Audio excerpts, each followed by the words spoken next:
Mesdames, Messieurs, bonsoir. Mercredi 7 mars 2018, voici les titres du journal.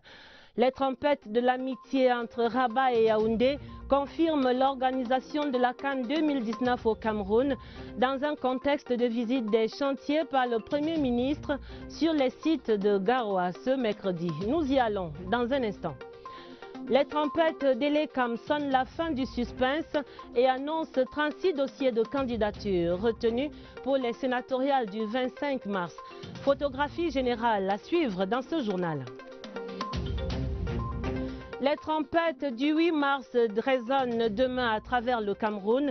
Les femmes sont en fête pour la 33e journée internationale à elles dédiée.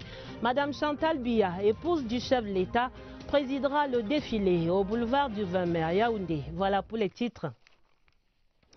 En ouverture du journal, regard prospectif sur un méga événement qui se prépare au Cameroun. L'Afrique culturelle et sportive est attendue chez nous dans 15 mois. La Coupe d'Afrique des Nations de football est au cœur de toutes les attentions présidentielles et gouvernementales. Et ce mercredi, le Premier ministre chef du gouvernement était sur le site de Garoua, visite des chantiers de construction et de réhabilitation des infrastructures de cette CAN 2019. De l'hôpital au stade en passant par l'aéroport, faisant le point de l'évaluation avec Danjuma Bobo Beloko à Garoua. C'est à 9h30 que le jet ayant à son bord, le Premier ministre chef du gouvernement a atterri à l'aéroport international de Garoua. Accueilli au bas de la passerelle par le gouverneur Jean Abaté Edi et tout le Gotha politico-administratif et traditionnel, Philemon Yang entame sa visite au pas des charges par le centre hospitalier en construction à Garoua-Boclé. Puis, le cap est mis sur l'hôpital régional de Garoua et son service d'imagerie médicale. Autre étape importante de ce tour de chantier, l'hôtel Benoué en cours de réhabilitation. Les stades d'entraînement du Sénages, de Pumpumré, du centre technique de coton sport et sa pépinière de gazon prête à être déroulée. Suit le stade omnisport de Roumde Adia en passant par Rairé. Le Premier ministre boucle son tour du propriétaire par les 2 hôtels 4 étoiles qui sortent progressivement du sol et les installations de l'aéroport international de Garoua. À chaque étape, le président du comité interministériel de préparation de la CAN a vu, apprécié, écouté, interrogé, tout en se faisant expliquer la nature des travaux, leur niveau de réalisation et les délais de livraison, pour véritablement toucher du doigt les réalités des faits. Mais au-delà, il s'est agi aussi et surtout pour le Premier ministre chef du gouvernement de remobiliser les différents acteurs, question de mettre les bouchées doubles, passer de l'état d'avancement normal des travaux à la vitesse supérieure, mettre le turbo pour tenir les délais et gagner le pari de l'organisation de la CAN Total Cameroun 2019. Et sur ce projet, il n'y a plus d'équivoque. Le Maroc soutient le Cameroun pour l'organisation de la CAN 2019. La clarification a été faite hier, mardi, à Rabat, par la Fédération royale chérifienne de football et elle vient rassurer les Camerounais, tous mobilisés autour du président Paul Biya, dans une union sacrée pour le succès de cet événement. Et c'est là une confirmation du résultat et de l'entregent de la diplomatie du Cameroun. Charlie Mérinos Liato. Quand 2 grandes nations africaines montrent la voie à suivre. Au nom du sport, le Maroc et le Cameroun réaffirment leur lien de fraternité, aussi vieux que l'Union africaine. Pour ceux qui en doutaient encore, la déclaration de soutien du royaume chérifien à notre pays pour l'organisation de la prochaine Coupe d'Afrique des Nations traduit une relation constante qui sait se manifester chaque fois que la nécessité s'impose. Une longue relation nourrie par 2 leaders qui ont la confiance de leur peuple. Le roi Mohamed VI du Maroc et le président Paul Biya du Cameroun. Au lendemain de la brillante victoire des Lions indomptables à la CAN 2017, le roi du Maroc s'empressait déjà d'adresser des vives félicitations à son homologue Paul Biya. Un geste qui cachait déjà un soutien latent et la reconnaissance pour le mérite de ce grand pays de football africain. Preuve qu'au-delà des résultats sportifs et des multiples batailles d'intérêts, la coopération entre le Cameroun et le Maroc a toujours su préserver l'intérêt des peuples. Dès à présent, ces deux pays du continent peuvent se serrer les coudes pour l'organisation réussie d'une compétition qui grandira davantage l'Afrique aux yeux du monde. Un acte qui n'est pas isolé car la diplomatie africaine a toujours su s'exprimer en tout temps pour le rayonnement du sport. Pour l'organisation de la CAN 2015 en Guinée équatoriale, le Gabon avait mis à disposition une vingtaine de bus pour le transport des équipes. En 2013, l'Afrique du Sud a volé au secours de la Libye en reprenant l'organisation de la compétition. Cette année, c'est le Maroc qui met à contribution son expertise pour que l'organisation de la toute première CAN à 24 soit une réalité au Cameroun. La presse internationale se réjouit globalement de cette clarification apportée par le Maroc et Raphaël Koa s'est entretenu ce mercredi avec deux observateurs du football africain. Regard croisé d'experts à suivre. Au commencement était une volonté politique exprimée par Paul Biya et portée à Addis Abeba en Éthiopie lors du conclave de la Confédération africaine de football d'octobre 2014 par la Fédération camerounaise de football. Et le Cameroun se voit attribuer l'organisation de la 32e édition de la Coupe d'Afrique des Nations de football en 2019. Dans la suite, c'est toujours une volonté politique réaffirmée par le président de la République en personne en août et décembre dernier. La CAN 2019, c'est déjà demain. Et le Cameroun sera prêt le jour dit. J'en prends l'engagement.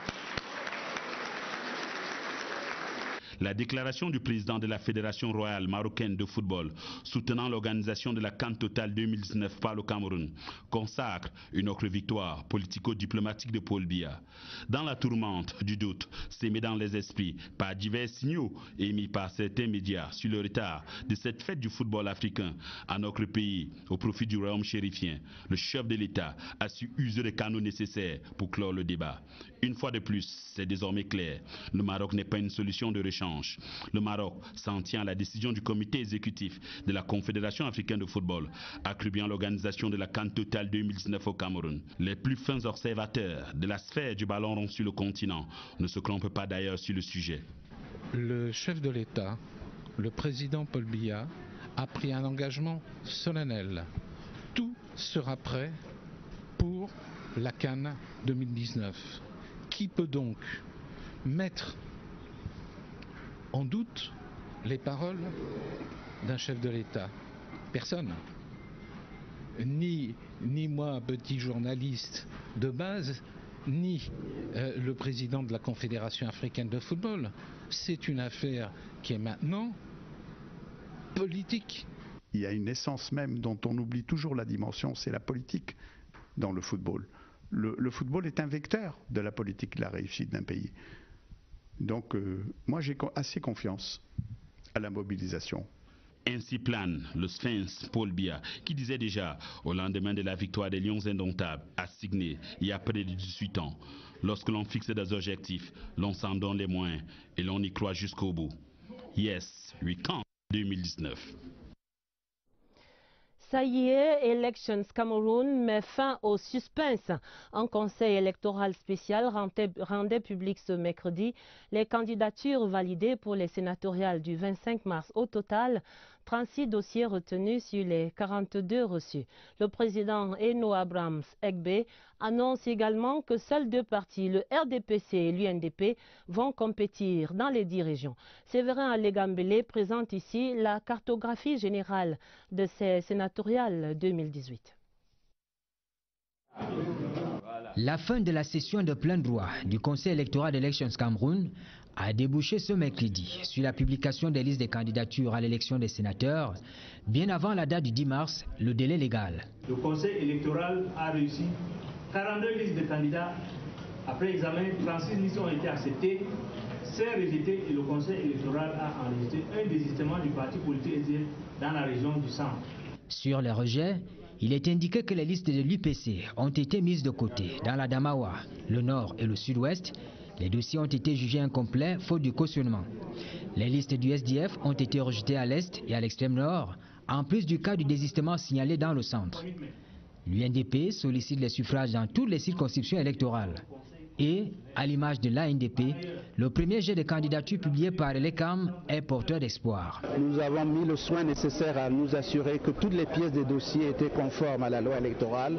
En conséquence, nous sommes venus simplement prendre acte de cette étape remportée. Nous serons prêts dans les 10 régions pour rencontrer les conseillers municipaux à travers eux-mêmes directement ou à travers ce qu'on appelle en sociologie électorale les prescripteurs, c'est-à-dire les personnes qui peuvent avoir une influence sur ces électeurs. Plus discret à la conférence de presse au Palais des Sports, le RDPC, en compétition dans toutes les circonscriptions, se félicite d'avoir fait valider ses listes.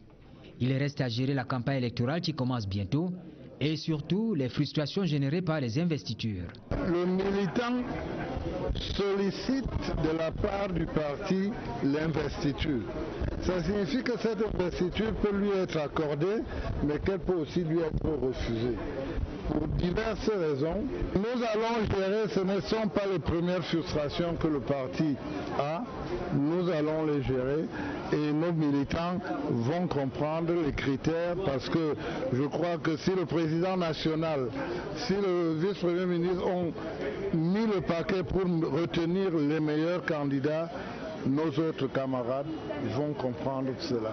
L'article 129 du Code électoral précise que les contestations ou les réclamations relatives au rejet ou à l'acceptation des candidatures sont soumises à l'examen du Conseil constitutionnel dans un délai maximum de 2 jours, suivant la publication des candidatures. Le Conseil constitutionnel reste dans l'actualité ce mercredi. Après les 11 membres installés hier mardi, c'était le tour du secrétaire général de la haute juridiction d'entrer en fonction. Malego Joseph était installé ce mercredi à Yaoundé au cours d'une audience solennelle conduite par le président Clément Tangana. Le reportage Eugène B. Voici l'acte solennel qui marque l'entrée officielle en fonction du tout premier secrétaire général du tout premier Conseil constitutionnel du Cameroun. Malego Joseph Assé est un haut magistrat qui traîne une longue et riche carrière professionnelle. Avec son entrée en fonction, la haute juridiction constitutionnelle de notre pays est désormais au grand complet. Nous avons dépassé l'étape des sentiments. C'est le moment de prendre les actions concrètes pour faire de sorte que l'institution va effectivement commencer. La tâche du secrétaire général consistera, sous l'autorité du président du Conseil constitutionnel, en la bonne administration du Conseil. Il devra assurer la coordination de tous les services techniques et administratifs du Conseil. C'est à lui également que revient la gestion des ressources humaines, matérielles et financières du Conseil constitutionnel.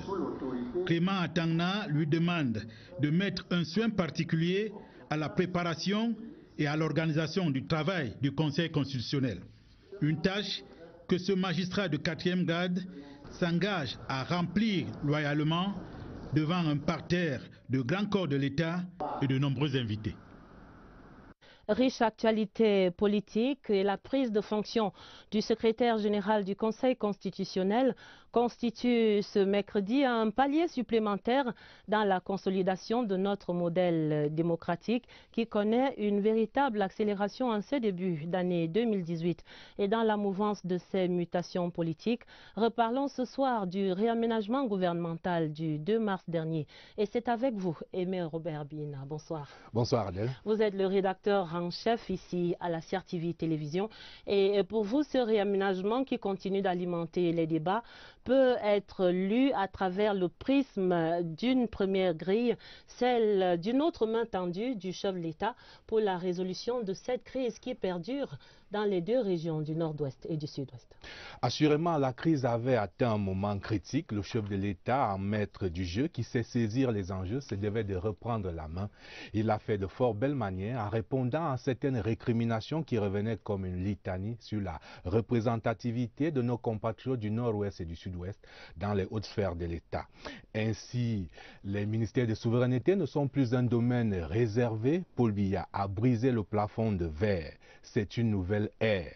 Avec Paula Tangandji, ministre de l'administration territoriale, il tient les leviers de l'État par ses démembrements à travers les 58 préfets, les 360 sous-préfets et autres auxiliaires de l'administration qui répondent de lui sur l'ensemble du territoire national. Le professeur Nalova Lionga va pouvoir donner toute sa splendeur au sous-système éducatif anglophone qui attire au demeurant de tant de francophones, le ministère des enseignements secondaires, véritable mammouth avec au moins 4800 proviseurs à nommer. À force de viser les ministères régaliens, on n'a pas beaucoup parlé du ministre délégué auprès du ministre de l'économie, Paul Tasson. À travers sa nomination, c'est tout le département du Lébialem dans la région du sud-ouest qui est dans la félicité, car jamais cette unité administrative n'avait vu un de ses fils entrer dans la cour des grands, celle des ministres de la République. Il y a là comme un processus d'identification projective des gouvernés qui se reconnaissent dans leur gouvernants. Et à force de parler des ministres entrants, on en vient à oublier que Philemon Yang, fils du Bouy dans la région du Nord-Ouest, a été reconduit dans sa fonction ô combien stratégique de Premier ministre chef du gouvernement.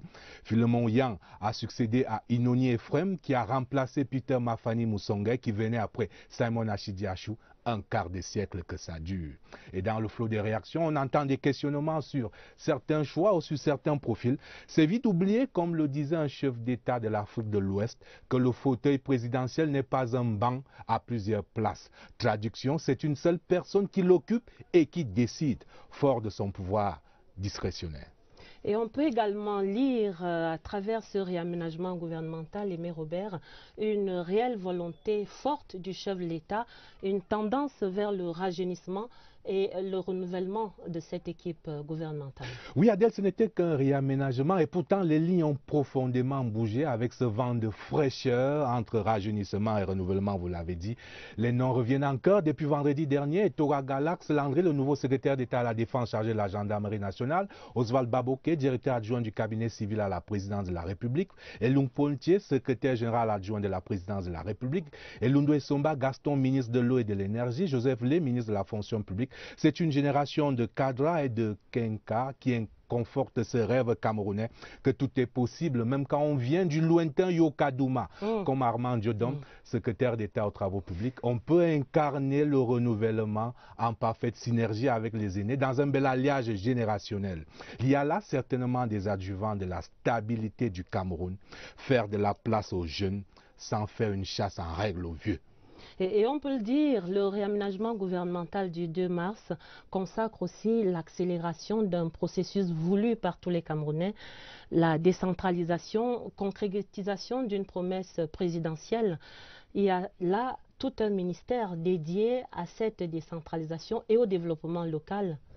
Absolument, et là encore, Paul Biya s'illustre par la cohérence de son action. La création des ministères dédiés à la décentralisation et au développement local confirme une option. Ceux qui nourrissent les rêves fédéralistes doivent définitivement les jeter à la mer. Car avec Paul Biya, on ne touchera pas à la forme de l'État. Il reste sur une ligne, sur la lignée des pères fondateurs et qui ont parfois payé de leur vie le long chemin vers l'indépendance, vers la réunification et vers l'unification. Paul Biya ne peut pas aujourd'hui, à 85 ans, renier les convictions profondes de toute une vie de sacralisation de l'unité nationale. Le Cameroun reste et restera donc un État unitaire décentralisé. Et longtemps, les politiques publiques ont patiné avec un ministère délégué qui était à l'étroit, disons-le. Désormais, un ministère dédié avec la plénitude des attributions va pouvoir donner le coup d'accélérateur annoncé au processus de décentralisation. Et nous pouvons ici convoquer Feu François Mitterrand qui disait en 1981 que la France a eu besoin d'un État centralisé pour se faire et maintenant elle a besoin d'un État décentralisé pour ne pas se défaire. En sommes-nous si loin? Pas du tout. Aimé Robert, merci d'être venu ce soir sur ce plateau pour ces décryptages. L'autre actualité politique, c'est la suite des travaux de la session parlementaire. L'Assemblée nationale a reçu 2 projets de loi ce mercredi, 2 textes qui portent ratification d'accords et de conventions présentés aux députés en séance plénière par le président Kavaye Djibril. Clarisse Tang relève ce qu'il faut retenir à ce stade. La première session ordinaire de l'année en cours en est à son 5e jour. C'est en début d'après-midi que la conférence des présidents a examiné les 2 projets de loi reçus. Des projets de loi jugés recevables par cette instance et immédiatement présentés à la Chambre entière, à l'hémicycle de l'Assemblée nationale, par le chef de Chambre, en présence du vice-premier ministre, ministre en charge des relations avec les assemblées, Amadou Ali. Le projet de loi autorisant le président de la République à ratifier la convention entre les gouvernements camerounais et allemands relatifs aux impôts sur le revenu et sur la fortune dès son entrée en vigueur permettra le développement et l'accroissement des échanges dans le domaine du transport aérien, la circulation des personnes et des biens, la lutte contre la fraude et l'évasion fiscale entre le Cameroun et l'Allemagne. Ce projet de loi sera défendu par le ministre des Finances, assisté par le ministre des Relations extérieures devant la Commission des Affaires étrangères.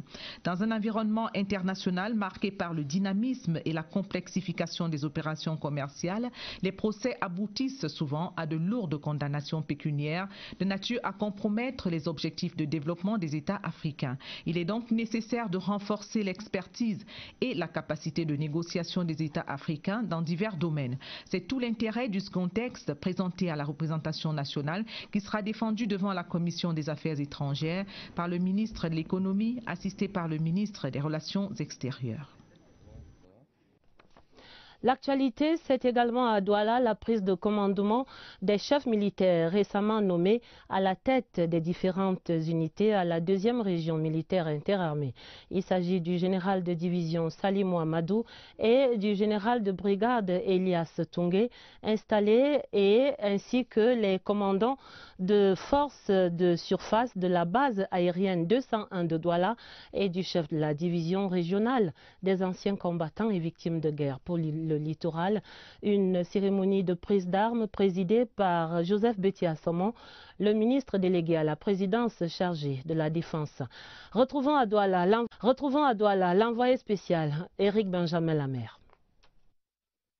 Le général de division Salimou Amadou, confirmé à la tête de la 2e région militaire interarmée, a à nouveau sacrifié au rituel de prise de commandement. La conséquence de l'éclatement de cette région militaire qui ne couvre plus désormais que les régions administratives du sud-ouest et du littoral.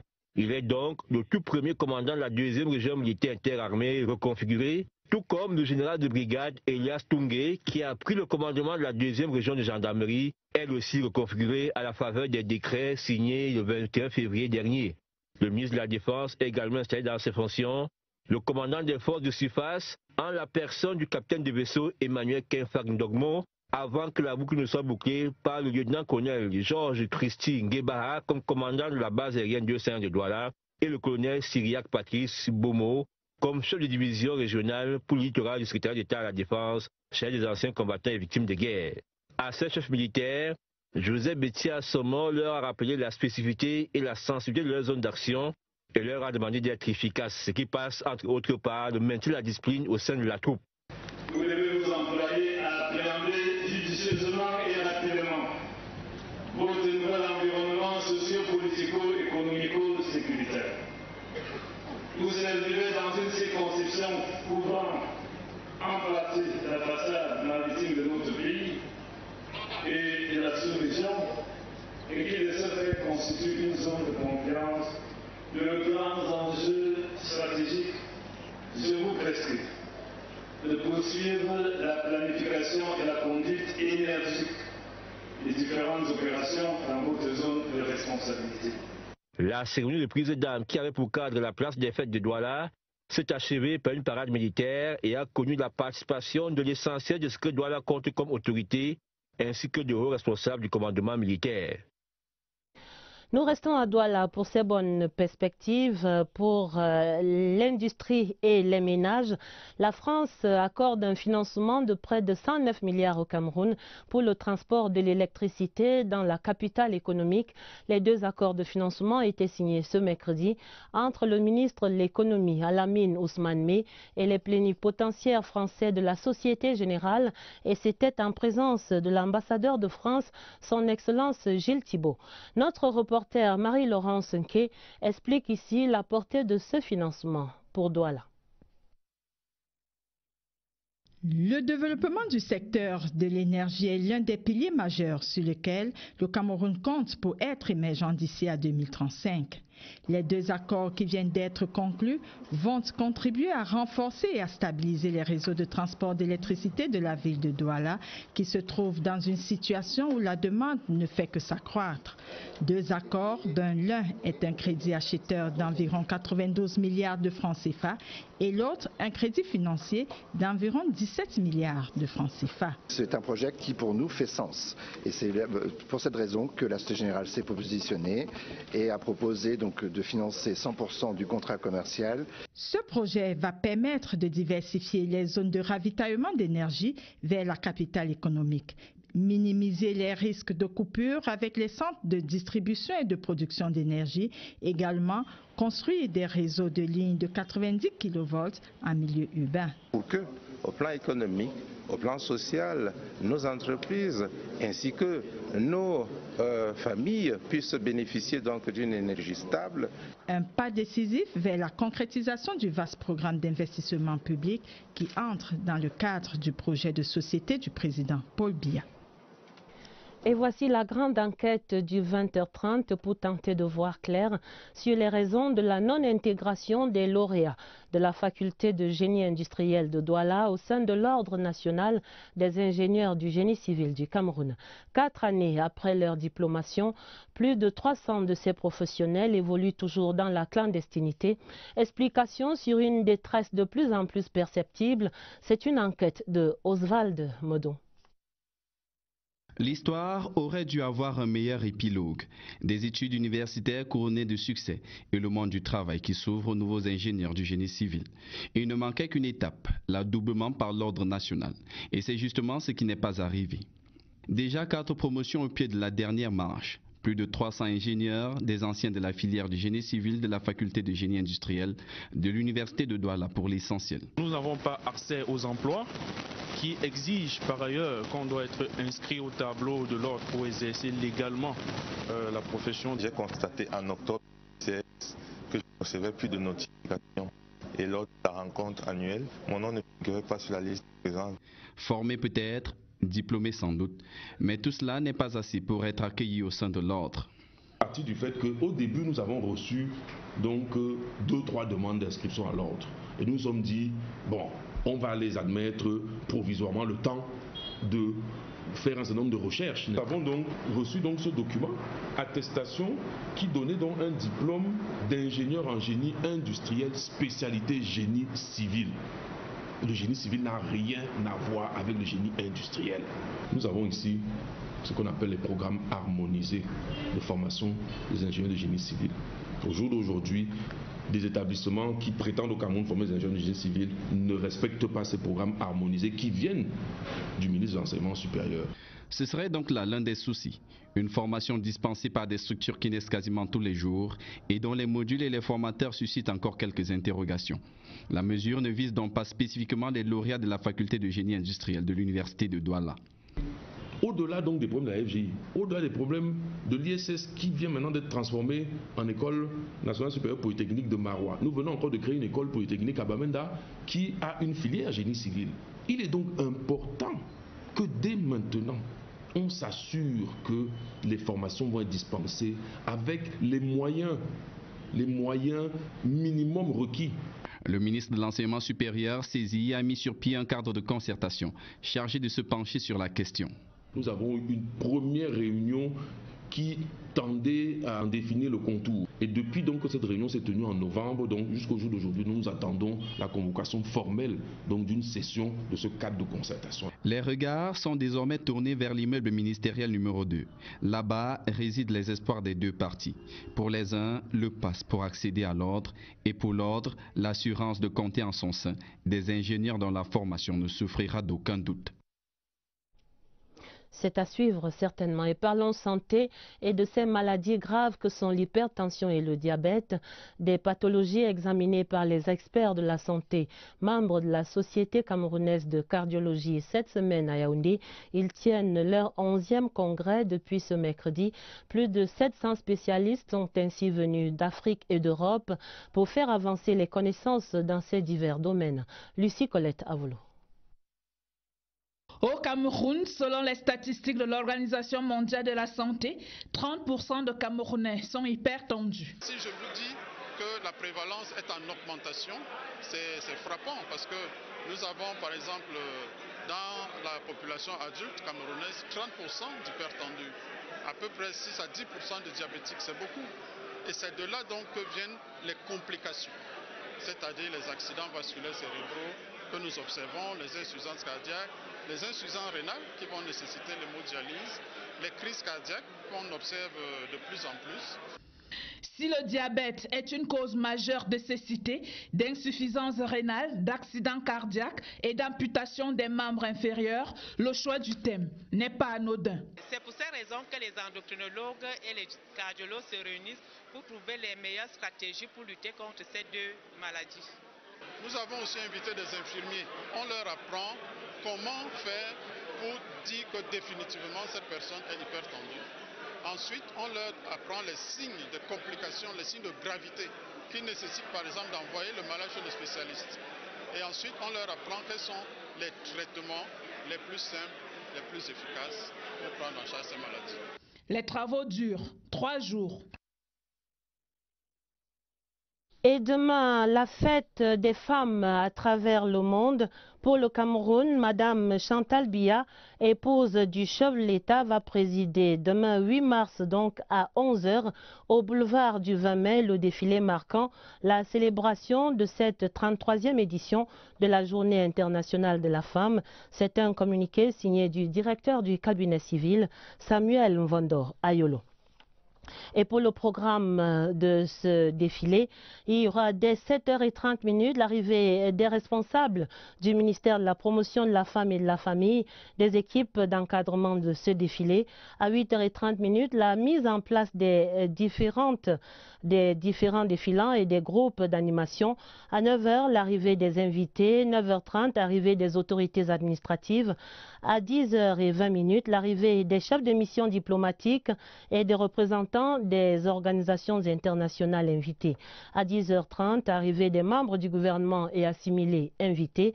10h40, arrivée de Madame le ministre de la Promotion de la Femme et de la Famille. À 10h45, la fin de la mise en place des personnalités au boulevard du 20 mai. À 11h, l'arrivée de Madame Chantal Biya, épouse du président de la République, accueillie par Madame le ministre de la Promotion de la Femme et de la Famille, remise du bouquet de fleurs, installation à la tribune, exécution de l'hymne national et puis le début du défilé. Vers 13h30, ce sera la fin de ce défilé, exécution de l'hymne de la femme, départ de Madame Chantal Biya, épouse du président de la République, du boulevard du 20 mai, et puis déjeuner sur invitation et la fin de cette célébration. Demain 8 mars donc, la 33e journée internationale de la femme à Yaoundé. Cette veille de célébration, les femmes de toutes les couches sociales peaufinaient déjà les préparatifs avant la grande parade au boulevard. Au programme, journée culturelle et gastronomique dans les administrations, réservation des espaces pour ces festivités également. Veille de fête à Yaoundé, voici l'ambiance décrite par Agnès Solange à Bessolo. Ici foisonnent les bons plats du terroir qui aiguisent l'appétit. C'est la journée culturelle et gastronomique au ministère des Arts et de la Culture. Les femmes ont bien voulu présenter les différents mets des aires culturelles, notamment l'aire culturelle soudano-sahélienne, Fambeti, Sawa et Grassfield. À l'occasion, les dames du Minac ont endossé les costumes traditionnels pour un défilé de mode coloré. Leurs collègues du ministère des Enseignements secondaires en ont fait autant. Le musée national est le théâtre de leur engagement public. Pas de place pour les frioritures dans ce cadre restreint. Les épouses des fonctionnaires de police, en cette veille de la célébration de la Journée internationale de la femme, ont investi les locaux du centre médical de police de Yaoundé. Si aujourd'hui les hommes sont au bureau pour travailler, nous venons le matin, nous faisons le ménage et puis on leur permet de travailler dans un environnement sain. Quand tu sais que ton épouse a fait le ménage quelque part le matin, elle a parfumé un peu de déodorant, mais je pense qu'aujourd'hui alors ils vont faire de très grandes choses dans les bureaux. Presque aussi exigeante que les tenanciers des cabarets et autres restaurants. Quelques spectacles sont annoncés ça et là pour agrémenter la journée du 8 mars. Les réservations sont faites. Pour les commandes à la carte, l'on proposera des plats plus élaborés. Nous avons prévu du ndolé sauté, côte de porc, ndomba, nous avons du poulet et du poisson, aussi des rognons. En garniture, nous avons du plantain frit, pommes frites et du riz pilaf, aussi du plantain vapeur. La star du jour se fait déjà rare dans les grandes surfaces. Les stocks sont écoulés pour le grand bonheur de ces revendeuses à la sauvette qui en profitent pour surenchérir le pagne. La tribune, elle, reçoit un dernier coup de balai avant la grande parade des femmes ce jeudi au boulevard du 20 mai. Cette célébration ici à la rédaction était l'occasion d'aller à la rencontre de femmes exceptionnelles et ce soir nous vous amenons à la rencontre donc de l'une des premières femmes à la tête d'un village de 500 personnes. Sa Majesté Molo Jeanne d'Arc est depuis 30 ans maintenant chef de 3e degré de Bilik Bidik dans la commune des Bebda, région du centre.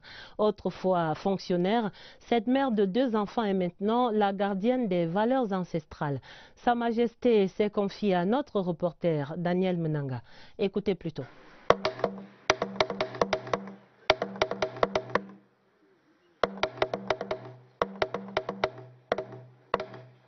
Rassemblement à la Casa Palabre. Le chef a une importante communication pour la célébration du 8 mars.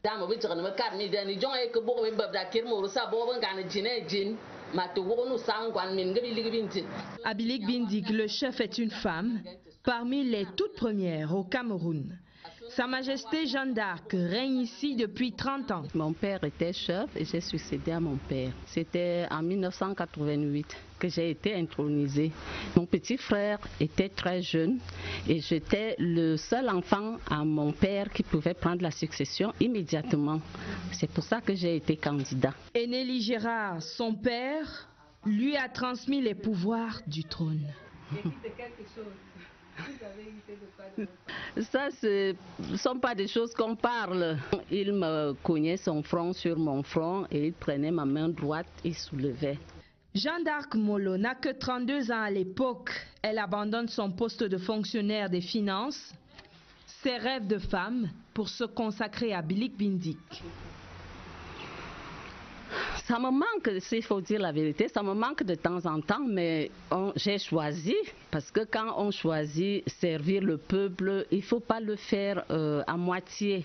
Mais c'est avec une bonne dose de tact et de fermeté qu'elle dirige la chefferie de 3e degré.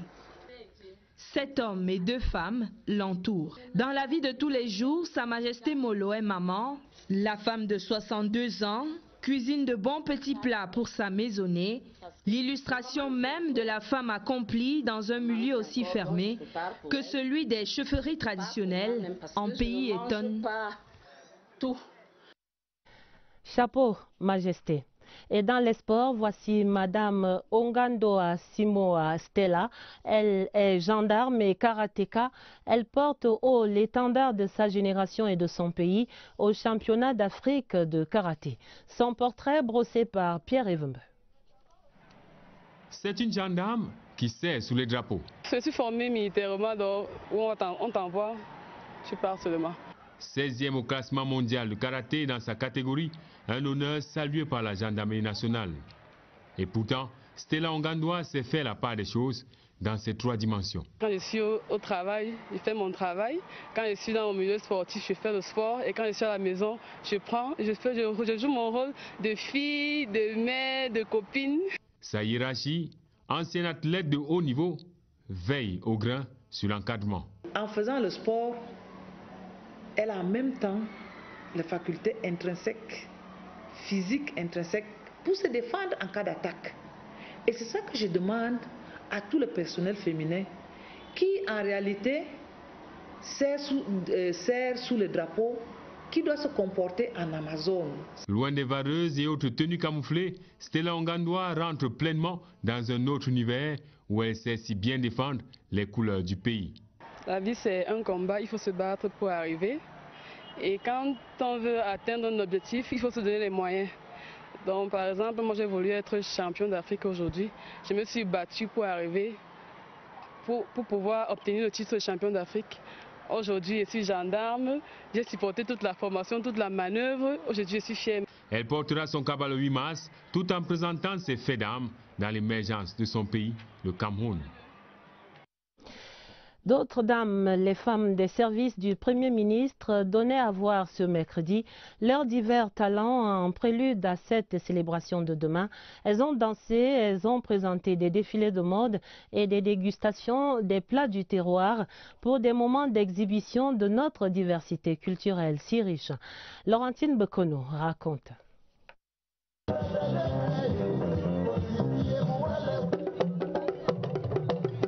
Afrique en miniature, le Cameroun est une mosaïque à travers ses 4 ais culturels. Cette diversité se reflète également sur les tenues vestimentaires des femmes de la primature.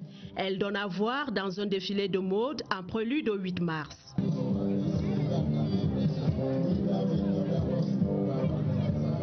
Qu'il s'agisse de l'ère culturelle Sawa, de l'ère Fambeti, des grasses-files ou de l'ère soudano-sahélienne, les femmes exposent des modèles variés, surtout expriment leur bravoure en exécutant ce rite ancestral. À côté des vêtements, les mets culinaires expriment aussi la diversité camerounaise. Il en est de même pour l'artisanat, des produits qui permettent de promouvoir le dialogue des cultures et le vivre ensemble.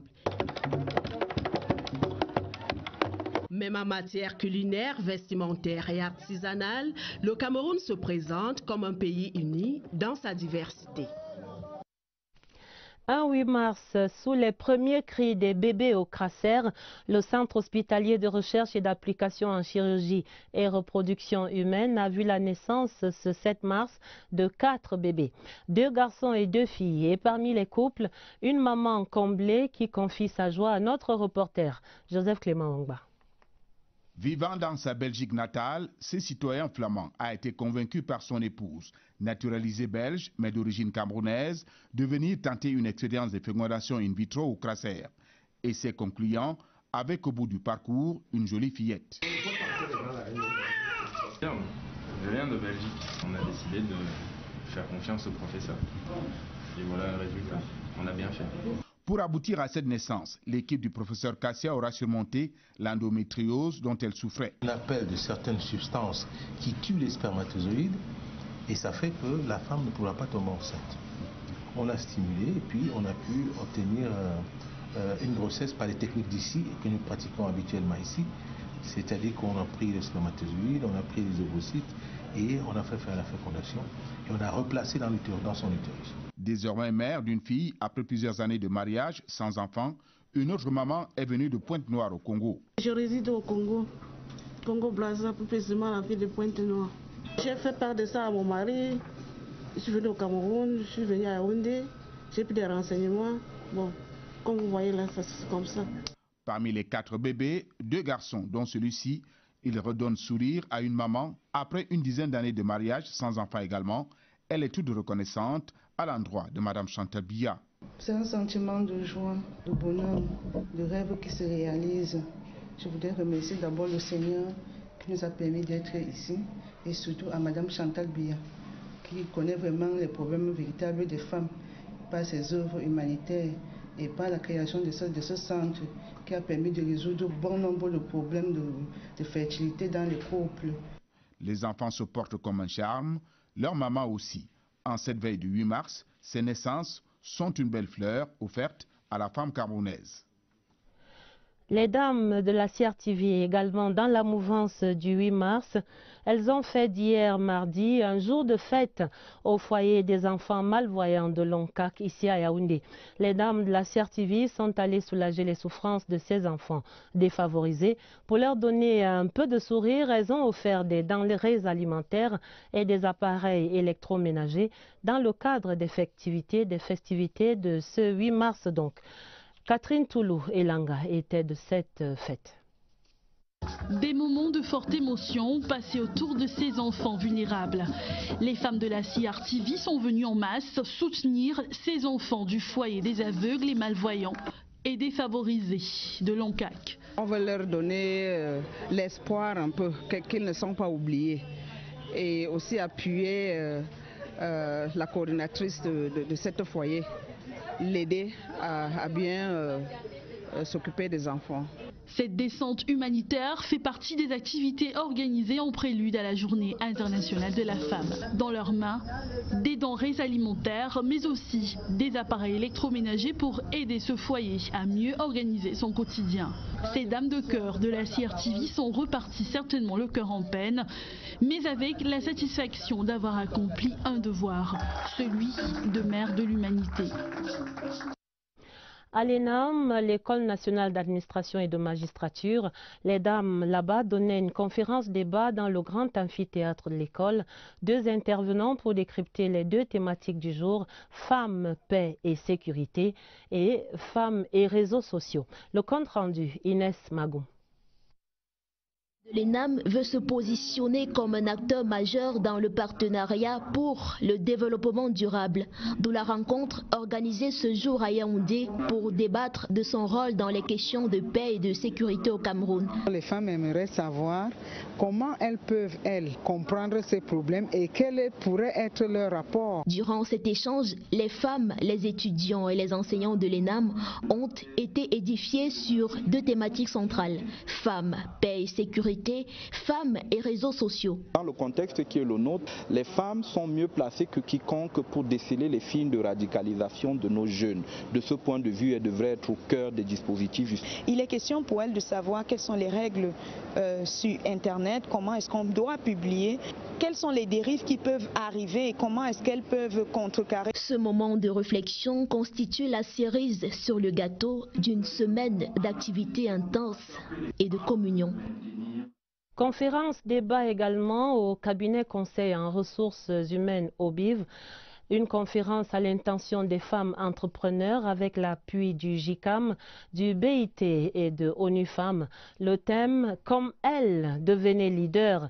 Il s'est agi de développer les capacités de ces dames au Cameroun, selon les vœux du ministre de la Promotion de la Femme et de la Famille, le professeur Marie-Thérèse Abenandoa, marraine de l'événement. Florence Ngwangele. Voici les 15 visages de l'entrepreneuriat féminin au Cameroun. Au cours de cette conférence sur le leadership féminin, il a été question pour le ministre de la Promotion de la Femme et de la Famille, professeur Marie-Thérèse Abenandoa, les responsables du groupement interpatronal du Cameroun, JICAM, le Bureau international du travail, BIT, et ONU Femmes, de donner des outils nécessaires aux participantes pour devenir elles aussi leaders dans leurs différents secteurs d'activité.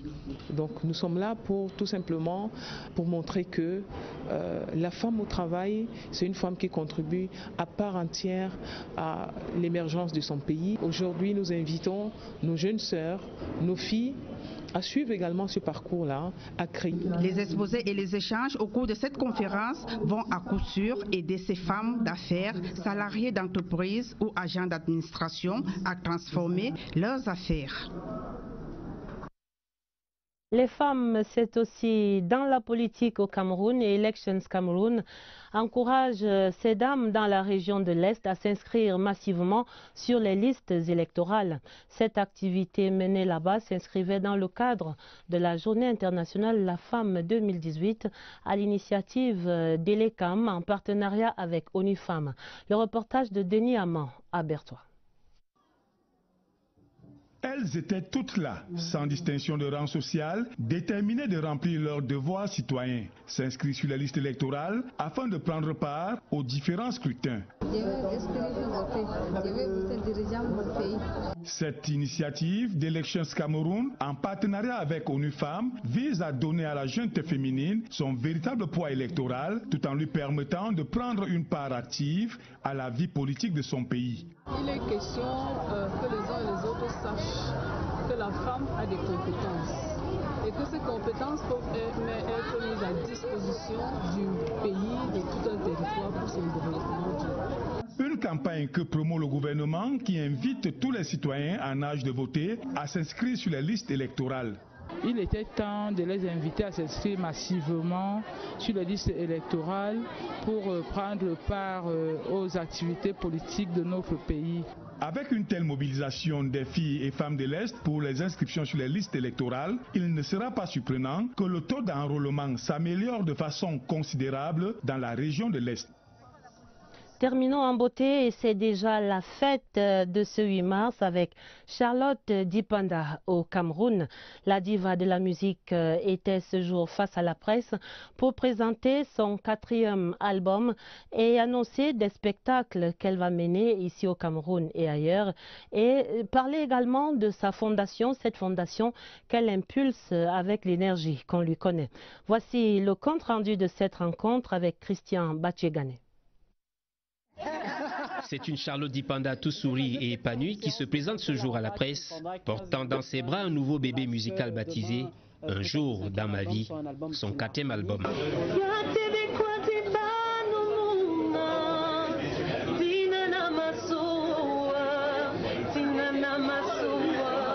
Ces titres d'un savoureux mélange de genres entre makossa, ballades, sons et rythmes langoureux et enlevés, du riche magma de notre hybridité culturelle. Devant un public d'hommes et de femmes de médias émus, séduits et conquis, Charlotte n'a éludé aucune question. Son album, sa vie conjugale, The Voice.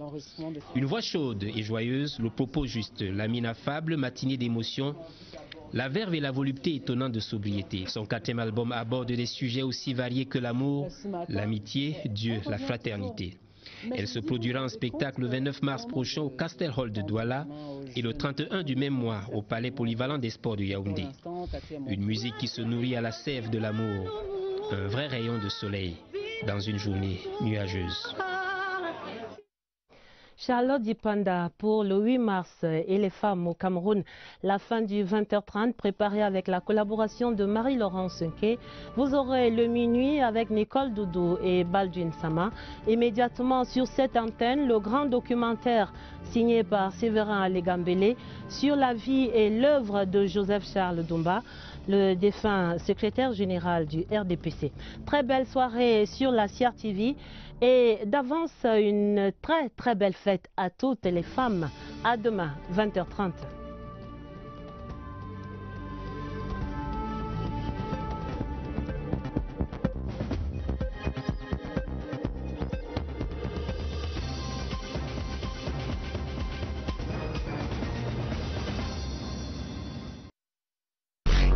Deuxième édition de la Coupe d'Afrique des Nations de football en 2019. Dans la suite, c'est toujours une volonté politique réaffirmée par le président de la République en personne en août et décembre dernier. La CAN 2019, c'est déjà demain. Et le Cameroun sera prêt le jour dit. J'en prends l'engagement. La déclaration du président de la Fédération royale marocaine de football soutenant l'organisation de la CAN Total 2019 par le Cameroun consacre une autre victoire politico-diplomatique de Paul Biya. Dans la tourmente du doute sémée dans les esprits par divers signaux émis par certains médias sur le retard de cette fête du football africain à notre pays au profit du royaume chérifien, le chef de l'État a su user les canaux nécessaires pour clore le débat.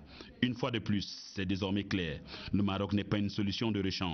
Le Maroc s'en tient à la décision du comité exécutif de la Confédération africaine de football, attribuant l'organisation de la CAN Total 2019 au Cameroun. Les plus fins observateurs de la sphère du ballon rond sur le continent ne se trompent pas d'ailleurs sur le sujet. Le chef de l'État, le président Paul Biya, a pris un engagement solennel. Tout sera prêt pour la CAN 2019. Qui peut donc mettre en doute les paroles d'un chef de l'État? Personne. Ni moi, petit journaliste de base, ni le président de la Confédération africaine de football. C'est une affaire qui est maintenant politique. Il y a une essence même dont on oublie toujours la dimension, c'est la politique dans le football.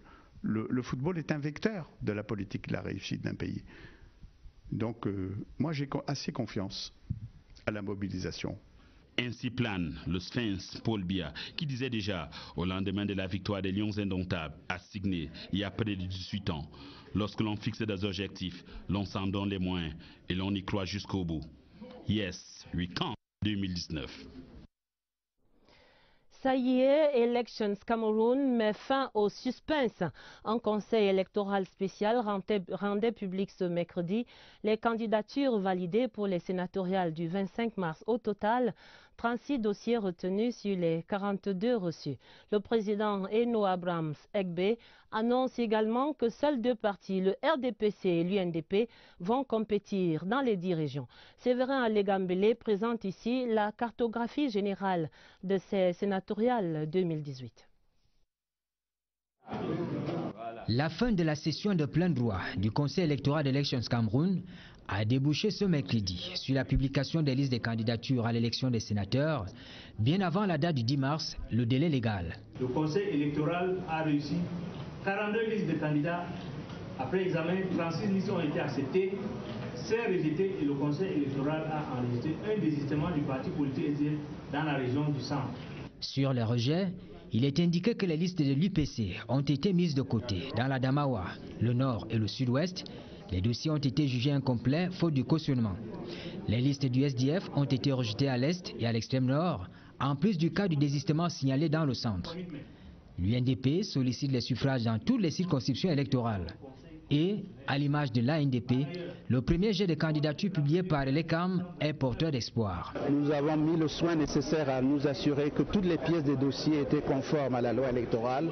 En conséquence, nous sommes venus simplement prendre acte de cette étape remportée. Nous serons prêts dans les 10 régions pour rencontrer les conseillers municipaux à travers eux-mêmes directement ou à travers ce qu'on appelle en sociologie électorale des prescripteurs, c'est-à-dire les personnes qui peut avoir une influence sur ces électeurs. Plus discret à la conférence de presse au Palais des Sports, le RDPC, en compétition dans toutes les circonscriptions, se félicite d'avoir fait valider ces listes. Il reste à gérer la campagne électorale qui commence bientôt et surtout les frustrations générées par les investitures. Le militant sollicite de la part du parti l'investiture. Ça signifie que cette investiture peut lui être accordée, mais qu'elle peut aussi lui être refusée. Pour diverses raisons, nous allons gérer, ce ne sont pas les premières frustrations que le parti a, nous allons les gérer et nos militants vont comprendre les critères parce que je crois que si le président national, si le vice-premier ministre ont mis le paquet pour retenir les meilleurs candidats, nos autres camarades vont comprendre cela. L'article 129 du Code électoral précise que les contestations ou les réclamations relatives au rejet ou à l'acceptation des candidatures sont soumises à l'examen du Conseil constitutionnel dans un délai maximum de 2 jours, suivant la publication des candidatures. Le Conseil constitutionnel reste dans l'actualité ce mercredi. Après les 11 membres installés hier mardi, c'était le tour du secrétaire général de la haute juridiction d'entrer en fonction. Malego Joseph était installé ce mercredi à Yaoundé au cours d'une audience solennelle conduite par le président Clément Tangana. Le reportage Eugène B. Voici l'acte solennel qui marque l'entrée officielle en fonction du tout premier secrétaire général du tout premier Conseil constitutionnel du Cameroun. Malego Joseph Assé est un haut magistrat qui traîne une longue et riche carrière professionnelle. Avec son entrée en fonction, la haute juridiction constitutionnelle de notre pays est désormais au grand complet. Nous avons dépassé l'étape des sentiments. C'est le moment de prendre les actions concrètes pour faire de sorte que l'institution va effectivement commencer. La tâche du secrétaire général consistera sous l'autorité du président du Conseil constitutionnel en la bonne administration du Conseil. Plus de 300 de ces professionnels évoluent toujours dans la clandestinité. Explication sur une détresse de plus en plus perceptible, c'est une enquête de Oswald Modon. L'histoire aurait dû avoir un meilleur épilogue. Des études universitaires couronnées de succès et le monde du travail qui s'ouvre aux nouveaux ingénieurs du génie civil. Il ne manquait qu'une étape, l'adoubement par l'ordre national. Et c'est justement ce qui n'est pas arrivé. Déjà 4 promotions au pied de la dernière marche. Plus de 300 ingénieurs, des anciens de la filière du génie civil de la faculté de génie industriel de l'université de Douala pour l'essentiel. Nous n'avons pas accès aux emplois qui exigent par ailleurs qu'on doit être inscrit au tableau de l'ordre pour exercer légalement la profession. J'ai constaté en octobre que je ne recevais plus de notifications et lors de la rencontre annuelle, mon nom ne figurait pas sur la liste présente. Formé peut-être, diplômés sans doute, mais tout cela n'est pas assez pour être accueillis au sein de l'ordre. Parti du fait qu'au début, nous avons reçu donc 2-3 demandes d'inscription à l'ordre. Et nous nous sommes dit, bon, on va les admettre provisoirement le temps de faire un certain nombre de recherches. Nous avons donc reçu donc ce document, attestation, qui donnait donc un diplôme d'ingénieur en génie industriel, spécialité génie civil. Le génie civil n'a rien à voir avec le génie industriel. Nous avons ici ce qu'on appelle les programmes harmonisés de formation des ingénieurs de génie civil. Au jour d'aujourd'hui, des établissements qui prétendent au Cameroun former des ingénieurs de génie civil ne respectent pas ces programmes harmonisés qui viennent du ministre de l'Enseignement supérieur. Ce serait donc là l'un des soucis. Une formation dispensée par des structures qui naissent quasiment tous les jours et dont les modules et les formateurs suscitent encore quelques interrogations. La mesure ne vise donc pas spécifiquement les lauréats de la faculté de génie industriel de l'université de Douala. Au-delà donc des problèmes de la FGI, au-delà des problèmes de l'ISS qui vient maintenant d'être transformé en école nationale supérieure polytechnique de Maroua, nous venons encore de créer une école polytechnique à Bamenda qui a une filière génie civil. Il est donc important que dès maintenant, on s'assure que les formations vont être dispensées avec les moyens minimums requis. Le ministre de l'Enseignement supérieur saisi a mis sur pied un cadre de concertation chargé de se pencher sur la question. Nous avons eu une première réunion qui tendait à en définir le contour. Et depuis donc que cette réunion s'est tenue en novembre, donc jusqu'au jour d'aujourd'hui, nous attendons la convocation formelle donc d'une session de ce cadre de concertation. Les regards sont désormais tournés vers l'immeuble ministériel numéro 2. Là-bas résident les espoirs des deux parties. Pour les uns, le pass pour accéder à l'ordre et pour l'ordre, l'assurance de compter en son sein des ingénieurs dont la formation ne souffrira d'aucun doute. C'est à suivre certainement. Et parlons santé et de ces maladies graves que sont l'hypertension et le diabète, des pathologies examinées par les experts de la santé, membres de la Société camerounaise de cardiologie. Cette semaine à Yaoundé, ils tiennent leur 11e congrès depuis ce mercredi. Plus de 700 spécialistes sont ainsi venus d'Afrique et d'Europe pour faire avancer les connaissances dans ces divers domaines. Lucie Colette Avolo. Au Cameroun, selon les statistiques de l'Organisation mondiale de la santé, 30% de Camerounais sont hypertendus. Si je vous dis que la prévalence est en augmentation, c'est frappant parce que nous avons par exemple dans la population adulte camerounaise 30% d'hypertendus, à peu près 6 à 10% de diabétiques, c'est beaucoup. Et c'est de là donc que viennent les complications, c'est-à-dire les accidents vasculaires cérébraux que nous observons, les insuffisances cardiaques, les insuffisances rénales qui vont nécessiter l'hémodialyse, les crises cardiaques qu'on observe de plus en plus. Si le diabète est une cause majeure de cécité, d'insuffisance rénale, d'accidents cardiaques et d'amputation des membres inférieurs, le choix du thème n'est pas anodin. C'est pour ces raisons que les endocrinologues et les cardiologues se réunissent pour trouver les meilleures stratégies pour lutter contre ces deux maladies. Nous avons aussi invité des infirmiers. On leur apprend comment faire pour dire que définitivement cette personne est hypertendue. Ensuite, on leur apprend les signes de complications, les signes de gravité qui nécessitent par exemple d'envoyer le malade chez le spécialiste. Et ensuite, on leur apprend quels sont les traitements les plus simples, les plus efficaces pour prendre en charge ces maladies. Les travaux durent 3 jours. Et demain, la fête des femmes à travers le monde. Pour le Cameroun, Madame Chantal Biya, épouse du chef de l'État, va présider demain 8 mars donc à 11 h au boulevard du 20 mai le défilé marquant la célébration de cette 33e édition de la Journée internationale de la femme. C'est un communiqué signé du directeur du cabinet civil, Samuel Mvondo Ayolo. Et pour le programme de ce défilé, il y aura dès 7h30 l'arrivée des responsables du ministère de la Promotion de la Femme et de la Famille, des équipes d'encadrement de ce défilé. À 8h30, la mise en place des différents défilants et des groupes d'animation. À 9h, l'arrivée des invités. 9h30, l'arrivée des autorités administratives. À 10h20, l'arrivée des chefs de mission diplomatiques et des représentants représentants des organisations internationales invitées. À 10h30, arrivée des membres du gouvernement et assimilés invités. 10h40, arrivée de Madame le ministre de la Promotion de la Femme et de la Famille.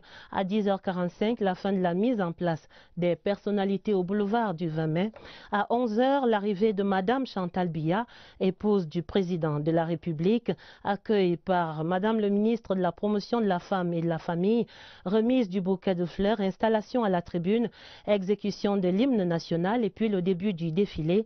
Vers 13h30, ce sera la fin de ce défilé, exécution de l'hymne de la femme, départ de Madame Chantal Biya, épouse du président de la République, du boulevard du 20 mai. Clarisse Tang relève ce qu'il faut retenir à ce stade. La première session ordinaire de l'année en cours en est à son 5e jour. C'est en début d'après-midi que la conférence des présidents a examiné les 2 projets de loi reçus. Des projets de loi jugés recevables par cette instance et immédiatement présentés à la Chambre entière, à l'hémicycle de l'Assemblée nationale, par le chef de Chambre, en présence du vice-premier ministre, ministre en charge des relations avec les assemblées, Amadou Ali. Le projet de loi autorisant le président de la République à ratifier la convention entre les gouvernements camerounais et allemands relatifs aux impôts sur le revenu et sur la fortune dès son entrée en vigueur permettra le développement et l'accroissement des échanges dans le domaine du transport aérien, la circulation des personnes et des biens, la lutte contre la fraude et l'évasion fiscale entre le Cameroun et l'Allemagne. Ce projet de loi sera défendu par le ministre des Finances, assisté par le ministre des Relations extérieures devant la Commission des Affaires étrangères. Dans un environnement international marqué par le dynamisme et la complexification des opérations commerciales, les procès aboutissent souvent à de lourdes condamnations pécuniaires de nature à compromettre les objectifs de développement des États africains. Il est donc nécessaire de renforcer l'expertise et la capacité de négociation des États africains dans divers domaines. C'est tout l'intérêt du second texte présenté à la représentation nationale qui sera défendu devant la Commission des Affaires étrangères par le ministre de l'Économie, assisté par le ministre des Relations extérieures. L'actualité, c'est également à Douala la prise de commandement des chefs militaires récemment nommés à la tête des différentes unités à la 2e région militaire interarmée.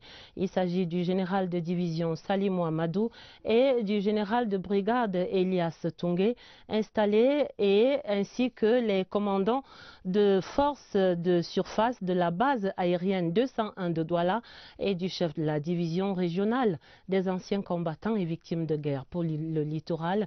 Une cérémonie de prise d'armes présidée par Joseph Betty Assomon, le ministre délégué à la présidence chargé de la défense. Retrouvons à Douala l'envoyé spécial Éric Benjamin Lamère. Le général de division Salimou Amadou, confirmé à la tête de la 2e région militaire interarmée, a à nouveau sacrifié au rituel de prise de commandement. La conséquence de l'éclatement de cette région militaire qui ne couvre plus désormais que les régions administratives du sud-ouest et du littoral. Il est donc le tout premier commandant de la 2e région militaire interarmée reconfigurée, tout comme le général de brigade Elias Tungé, qui a pris le commandement de la 2e région de gendarmerie, elle aussi reconfigurée à la faveur des décrets signés le 21 février dernier. Le ministre de la Défense est également installé dans ses fonctions. Le commandant des forces de surface, en la personne du capitaine de vaisseau Emmanuel Kenfag Ndogmo, avant que la boucle ne soit bouclée par le lieutenant-colonel Georges Christy Ngebaha comme commandant de la base aérienne 201 de Douala et le colonel Syriac Patrice Bomo comme chef de division régionale pour le littoral du secrétaire d'État à la Défense, chef des anciens combattants et victimes de guerre. À ces chefs militaires, Joseph Betty Assomon leur a rappelé la spécificité et la sensibilité de leur zone d'action et leur a demandé d'être efficaces, ce qui passe entre autres par le maintien de la discipline au sein de la troupe. Vous devez vous employer à appréhender judicieusement et rapidement votre nouvel environnement socio-politico-économico-sécuritaire. Vous évoluez dans une circonscription pouvant emplacer la façade maritime de notre pays et de la sous-région et qui de ce fait constitue une zone de confiance de grands enjeux stratégiques. Je vous prescris de poursuivre la planification et la conduite énergique des différentes opérations dans votre zone de responsabilité. La cérémonie de prise d'armes qui avait pour cadre la place des fêtes de Douala s'est achevé par une parade militaire et a connu la participation de l'essentiel de ce que Douala compte comme autorité, ainsi que de hauts responsables du commandement militaire. Nous restons à Douala pour ces bonnes perspectives pour l'industrie et les ménages. La France accorde un financement de près de 109 milliards au Cameroun pour le transport de l'électricité dans la capitale économique. Les deux accords de financement ont été signés ce mercredi entre le ministre de l'économie Alamine Ousmane Mey et les plénipotentiaires français de la Société Générale, et c'était en présence de l'ambassadeur de France, son Excellence Gilles Thibault. Notre reporter Marie-Laurence Nké explique ici la portée de ce financement pour Douala. Le développement du secteur de l'énergie est l'un des piliers majeurs sur lesquels le Cameroun compte pour être émergent d'ici à 2035. Les deux accords qui viennent d'être conclus vont contribuer à renforcer et à stabiliser les réseaux de transport d'électricité de la ville de Douala, qui se trouve dans une situation où la demande ne fait que s'accroître. Deux accords, dont l'un est un crédit acheteur d'environ 92 milliards de francs CFA et l'autre un crédit financier d'environ 17 milliards de francs CFA. C'est un projet qui pour nous fait sens et c'est pour cette raison que la Société Générale s'est positionnée et a proposé donc de financer 100% du contrat commercial. Ce projet va permettre de diversifier les zones de ravitaillement d'énergie vers la capitale économique, minimiser les risques de coupure avec les centres de distribution et de production d'énergie, également construire des réseaux de lignes de 90 kV en milieu urbain. Pour que, au plan économique, au plan social, nos entreprises ainsi que nos familles puissent bénéficier donc d'une énergie stable. Un pas décisif vers la concrétisation du vaste programme d'investissement public qui entre dans le cadre du projet de société du président Paul Biya. Et voici la grande enquête du 20h30 pour tenter de voir clair sur les raisons de la non-intégration des lauréats de la faculté de génie industriel de Douala au sein de l'Ordre national des ingénieurs du génie civil du Cameroun. 4 années après leur diplomation,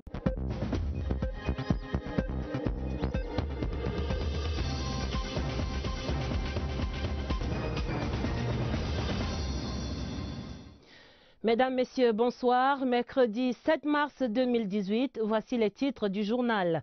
Les trompettes de l'amitié entre Rabat et Yaoundé confirment l'organisation de la CAN 2019 au Cameroun dans un contexte de visite des chantiers par le Premier ministre sur les sites de Garoua ce mercredi. Nous y allons dans un instant. Les trompettes d'Elekam sonnent la fin du suspense et annoncent 36 dossiers de candidature retenus pour les sénatoriales du 25 mars. Photographie générale à suivre dans ce journal. Les trompettes du 8 mars résonnent demain à travers le Cameroun. Les femmes sont en fête pour la 33e journée internationale à elles dédiée. Madame Chantal Biya, épouse du chef de l'État, présidera le défilé au boulevard du 20 mai à Yaoundé. Voilà pour les titres. En ouverture du journal, regard prospectif sur un méga événement qui se prépare au Cameroun. L'Afrique culturelle et sportive est attendue chez nous dans 15 mois.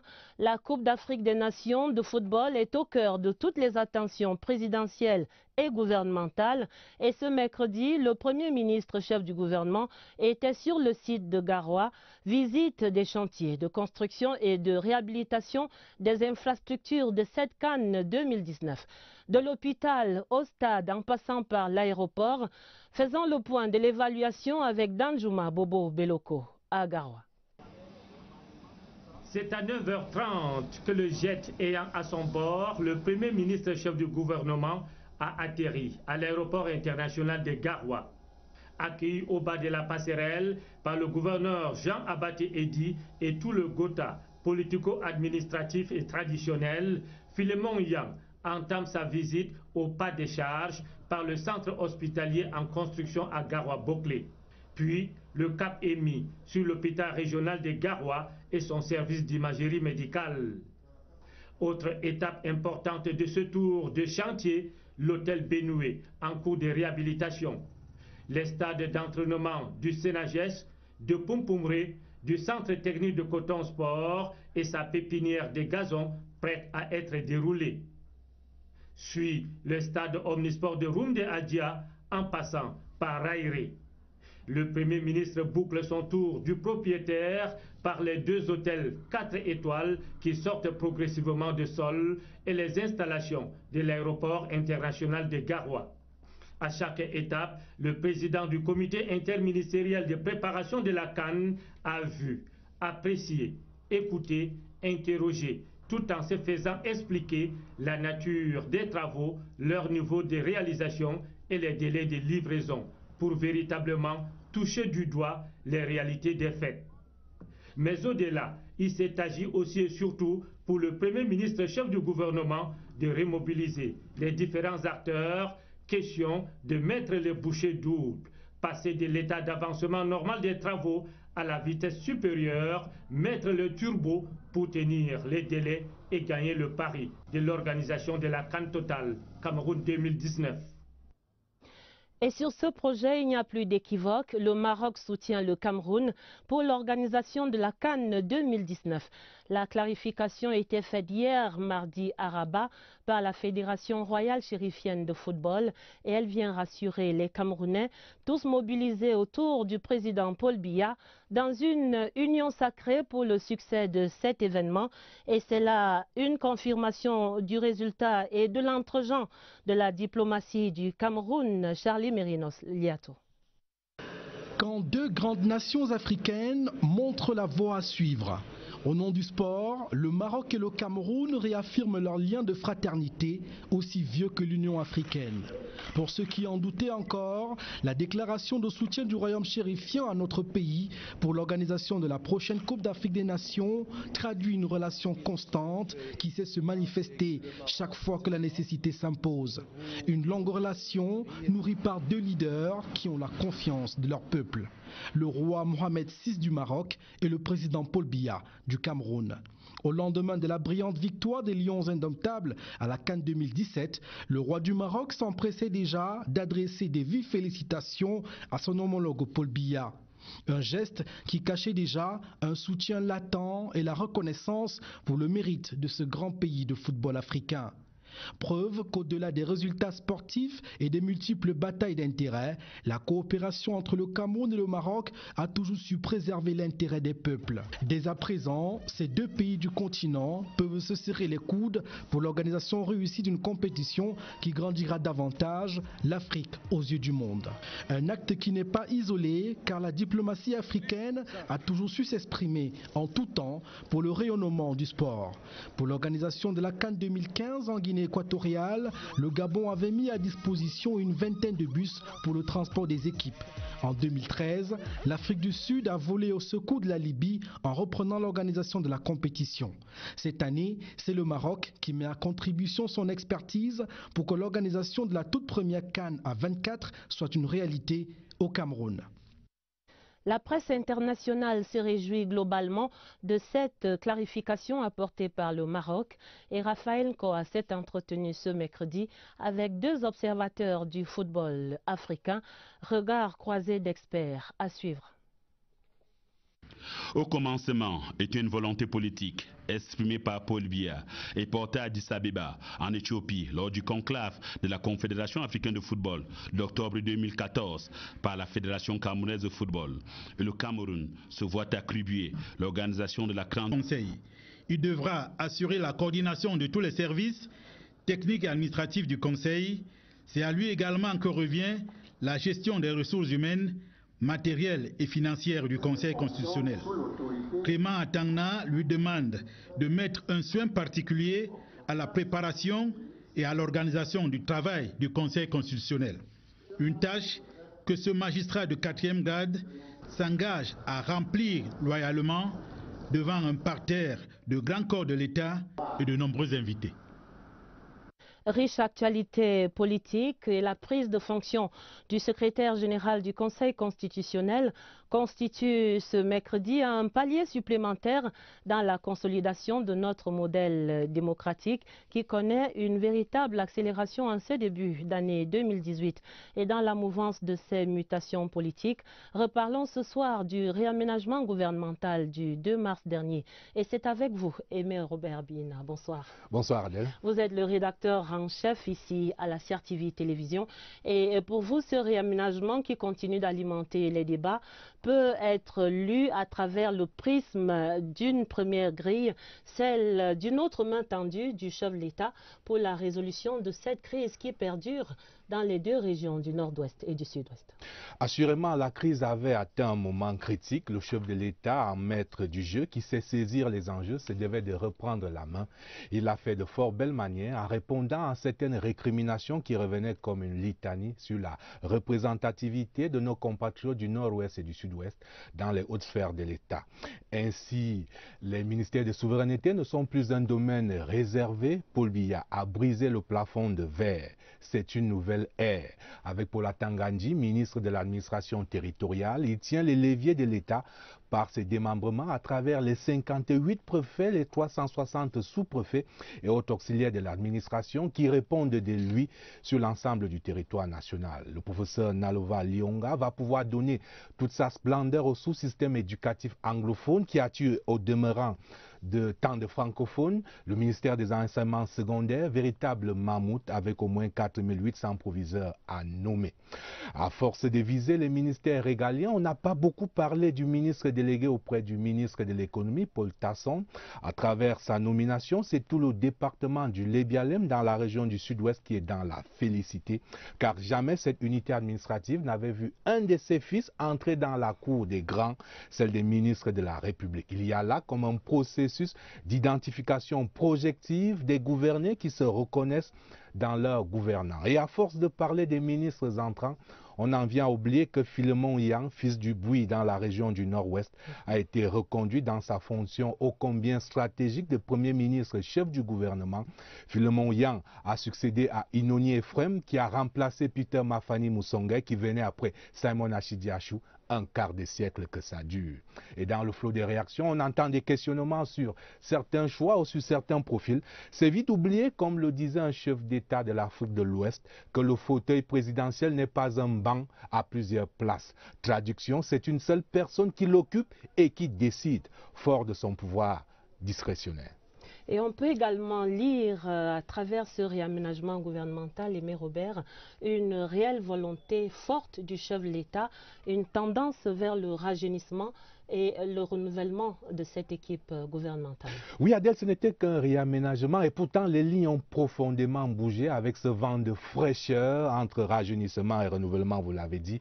Les noms reviennent encore. Depuis vendredi dernier, Tora Galax Landry, le nouveau secrétaire d'État à la Défense chargé de la gendarmerie nationale, Oswald Baboké, directeur adjoint du cabinet civil à la présidence de la République, et Lung Pontier, secrétaire général adjoint de la présidence de la République, et Lundoé Somba Gaston, ministre de l'eau et de l'énergie, Joseph Lé, ministre de la fonction publique. C'est une génération de cadres et de Kenka qui conforte ce rêve camerounais que tout est possible, même quand on vient du lointain Yokadouma, comme Armand Diodom, secrétaire d'État aux travaux publics. On peut incarner le renouvellement en parfaite synergie avec les aînés dans un bel alliage générationnel.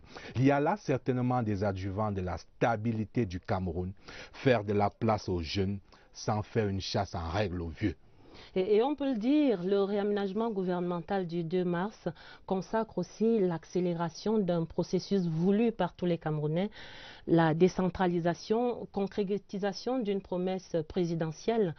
Il y a là tout un ministère dédié à cette décentralisation et au développement local. Absolument, et là encore, Paul Biya s'illustre par la cohérence de son action. La création des ministères dédiés à la décentralisation et au développement local confirme une option. Ceux qui nourrissent les rêves fédéralistes doivent définitivement les jeter à la mer. Car avec Paul Biya, on ne touchera pas à la forme de l'État. Il reste sur une ligne, sur la lignée des pères fondateurs et qui ont parfois payé de leur vie le long chemin vers l'indépendance, vers la réunification et vers l'unification. Paul Biya ne peut pas aujourd'hui, à 85 ans, renier les convictions profondes de toute une vie de sacralisation de l'unité nationale. Le Cameroun reste et restera donc un État unitaire décentralisé. Et longtemps, les politiques publiques ont patiné avec un ministère délégué qui était à l'étroit, disons-le. Désormais, un ministère dédié avec la plénitude des attributions va pouvoir donner le coup d'accélérateur annoncé au processus de décentralisation. Et nous pouvons ici convoquer feu François Mitterrand qui disait en 1981 que la France a eu besoin d'un État centralisé pour se faire et maintenant elle a besoin d'un État décentralisé pour ne pas se défaire. En sommes-nous si loin? Pas du tout. Aimé Robert, merci d'être venu ce soir sur ce plateau pour ces décryptages. L'autre actualité politique, c'est la suite des travaux de la session parlementaire. L'Assemblée nationale a reçu 2 projets de loi ce mercredi, 2 textes qui portent ratification d'accords et de conventions présentés aux députés en séance plénière par le président Kavaye Guédibril.